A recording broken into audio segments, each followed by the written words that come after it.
So, 1 month pa lang po kami sa marriage po namin, but God blessed us. Before. I'm excited and pray for that dahil may check up po kami bukas. That's all. And hindi ko ma-express yung kaligayahan ba na Come on. 2 Corinthians chapter 4. 2 Corinthians chapter 4 at masaya po ako at nakita ko po kayo lahat yung galing sa Pangasinan.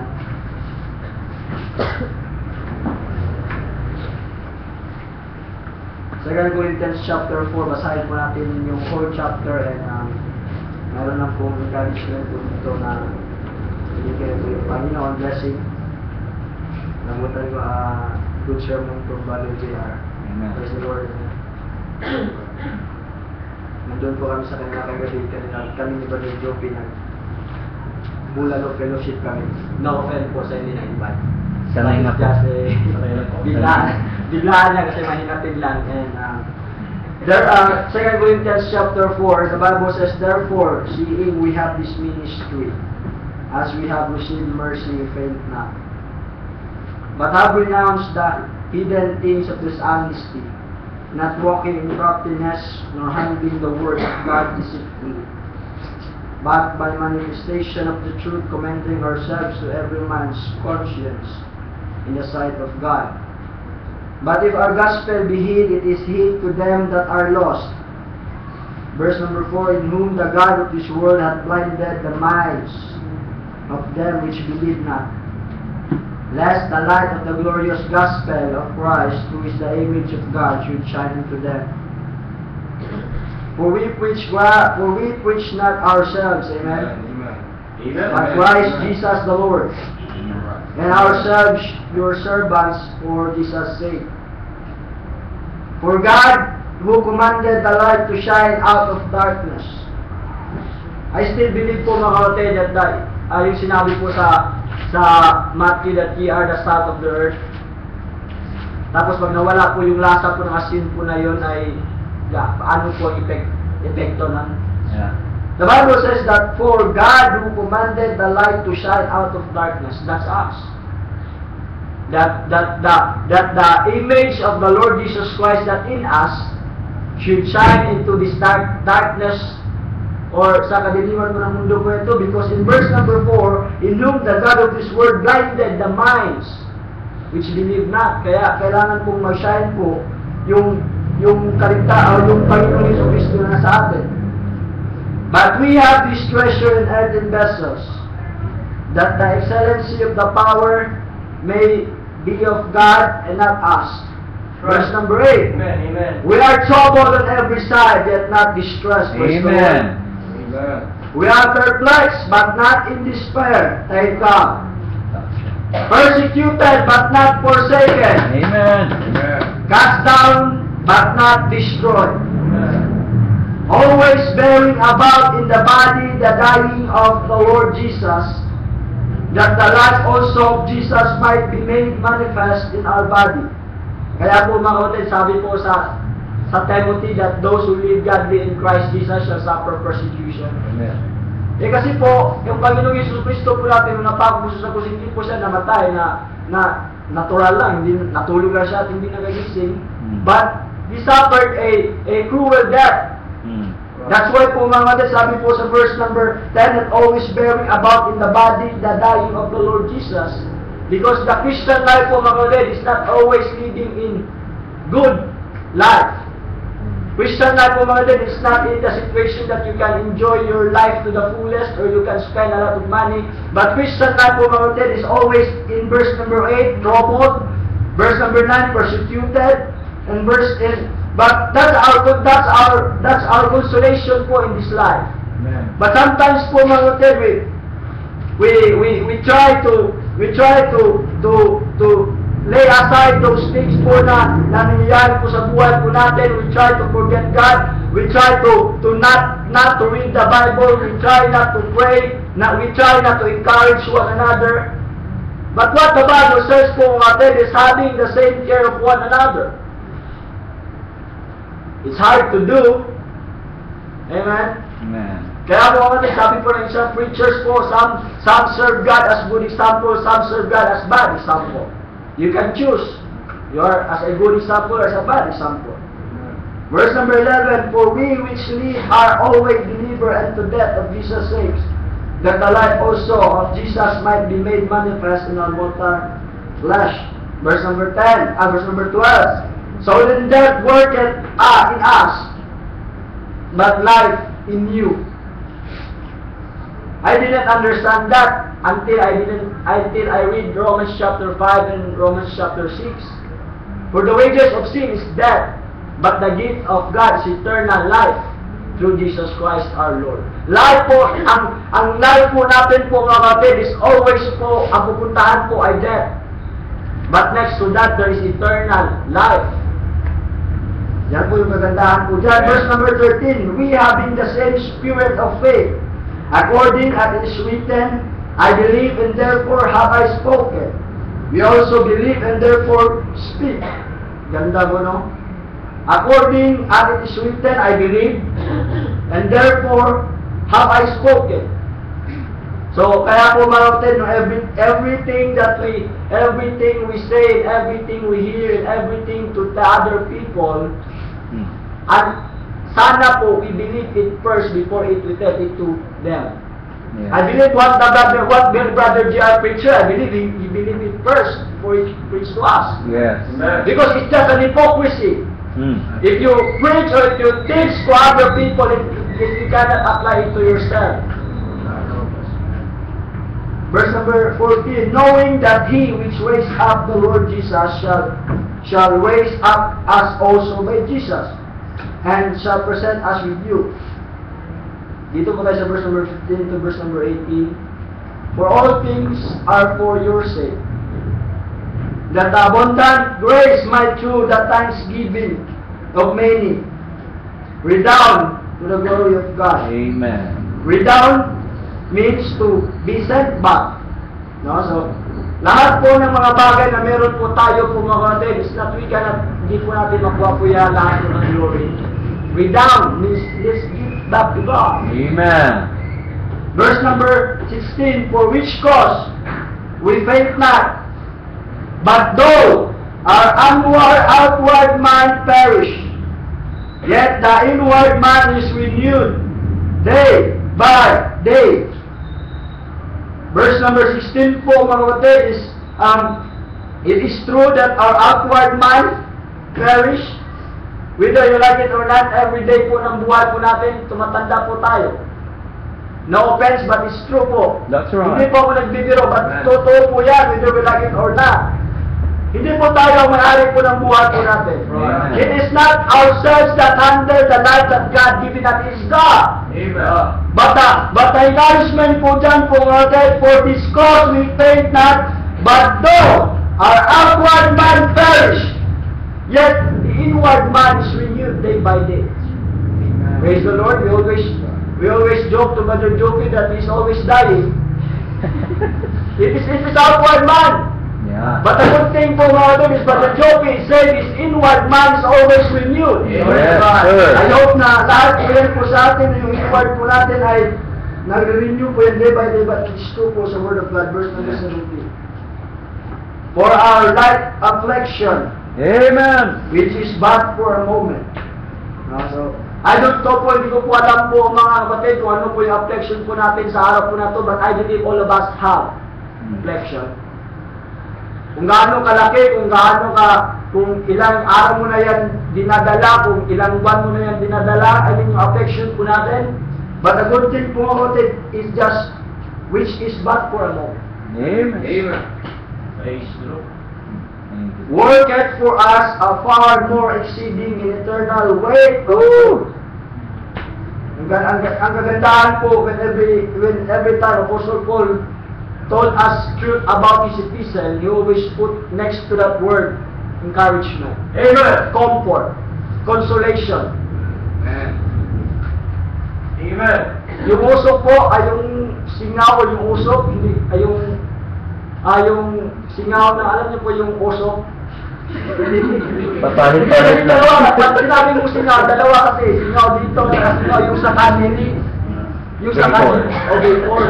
Dahil tulad po yan po na, pag binuksan mo po yan, hindi po nagtatagal yan. That's right. Moment lang po, makikita mo, pero maya-maya nawala.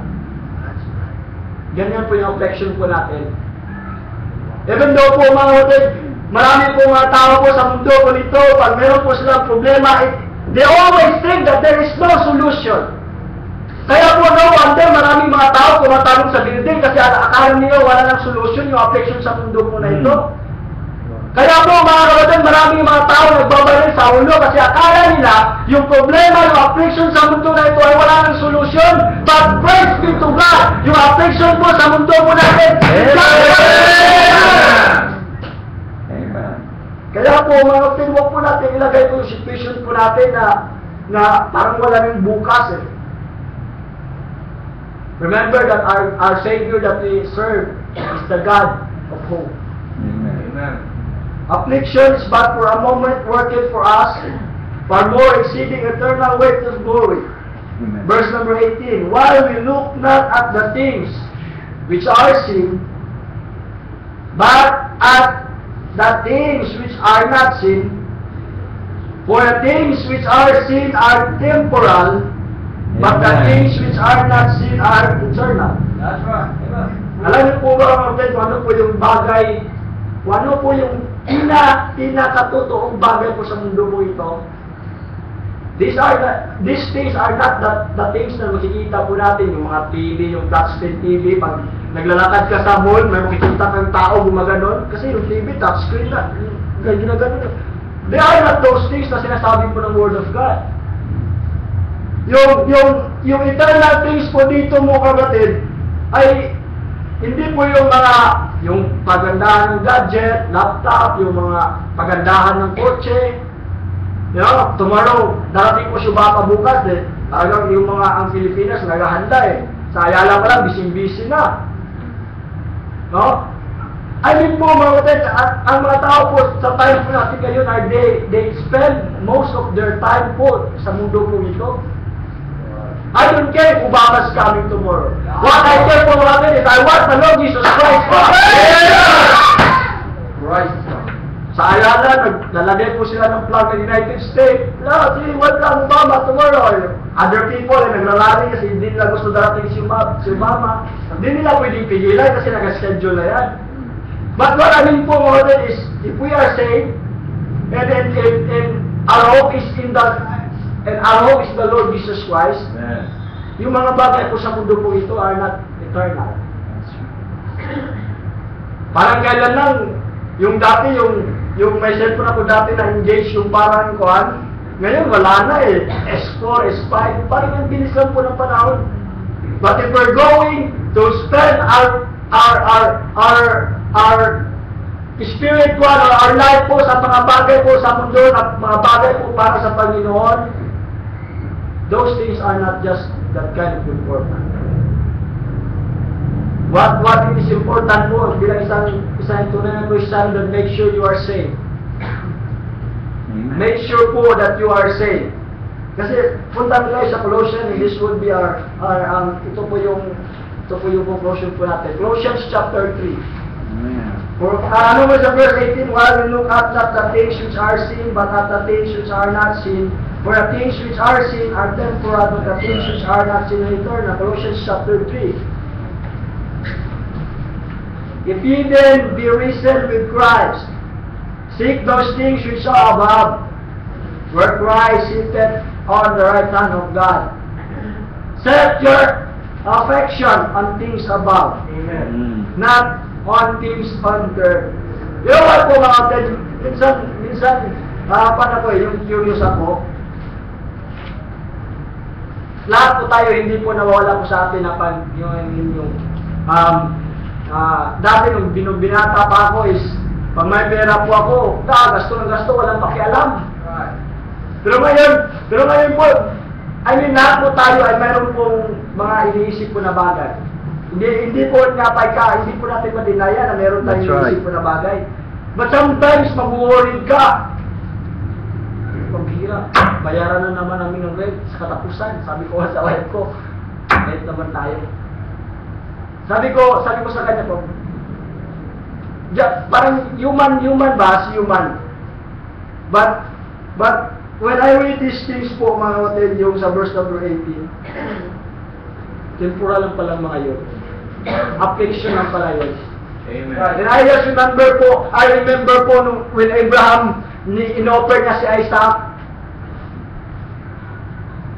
doon po sa bundok, tapos Abraham himself that he knew that God will provide. Iniwan na sa Isaac, yung kanina pa Isaac. Maraming Pilipino, Isaac, amen? Iniwan na po si Isaac doon. Sabi po na Abraham, me, and ang Panginoon na provide ng kanyang sarili lang. That's right. Nung bumalik po si Abraham, God provided it. And that day po, mga kapatid, when I knew that story, I said to myself, there is a God. Amen. And Brother Jopi, there is a God. Amen. That's good, brother. Nung nandun pa po kami sa Merentahan natin, sir, Brother Joe, asin ko ngayon. Well, sabi ni Brother Jopi, God is still on the throne. What? I know what it means po, ate. But sometimes we parang gusto po natin i-undermine yung Panginoon. That we think that God is just like an and yung kagaya po ng isang basko nito na hindi nakakagalaw, na hindi nakaka-exercise ng kanyang kapangyarihan. Well, sometimes po, mga kapatid, that we forget that God is always there. Amen. He just, gusto niya lang po na subukan ka na, anak, hindi mo kaya yan. Let me handle that thing. Just get the Bible, just bow to your knee, just pray, and I will do the rest. Yan po yung gusto po na iparating po ng Panginoon po sa atin. Kaya po, mga kapatid, sabi po dito that if ye then be risen with Christ, seek those things which are above, where Christ sitteth on the right hand of God. Set your affection on things above, not on the things on the earth. For ye are dead, and your life is hid with Christ in God. Amen. Bakit po? Dahil ito po yung blessing po dito. When Christ, who is our life, shall appear, Amen. then shall ye also appear with Him in glory. Amen. Glory to God po, mga kapatid, that I don't mind na pasalamat tayo na hindi po tayo mayaman. Alam niyo po ba kung bakit? Alam niyo, pasalamat ako hindi ako mayaman. Kasi ang mga mayaman po, mga kapatid, alam niyo kung ano yung problema nila. Una reason, pag mayaman ka, mahihirapan ka kung paano mo gastusin yung pera mo. Problema yun. Pangalawa, mahirapan ka makatulog. Yun yung sabi ni Juan eh. Sabi ni Paul kay Timothy na pierce themselves into sorrows. But praise be to God po, kapatid, nung nalaman po natin yung mystery, the Apostle Paul tells it that unsearchable riches of Christ. Amen. Ang bihira, kahit anong hukay mo dyan sa lupa, hindi mo makita yun. Unsearchable. Unsearchable nga eh. Kahit anong search mo yan sa Google, sa Webster Dictionary, hindi mo Amen. We have the unsearchable riches. Glory to God. But ang point ko lang po, mga kapatid, is that huwag po natin asayahin po yung panahon po natin. Amen? Amen. Yung mundo po na ito, palala po ng palala. There's no any good thing po sa mundo po na ito. Kaya po, pag atong ka po sa mundo po nito, nako, may problema. That's right. Preaching ni Brother Gia po kanina, godly. Of course, if you're godly, kailangan po mag-shine po yan sa buhay po natin. Amen. And if we say that we need to be spiritual, sana po mag-shine din po yan sa sarili po natin. I don't want to be a hypocrite. Because in the days sa time po natin ngayon, there's a lot of hypocrite Christians. There's a lot there in Facebook, you know them. God help us. But one good thing po dyan po, mga kapatid, is we have the Bible, we have this local church, We have you, Bras Brethren, yun yung kagandahan po doon. Hindi na po tayo lugi kung sa mundo pa. Mhm. Who cares po? No. Lord. So,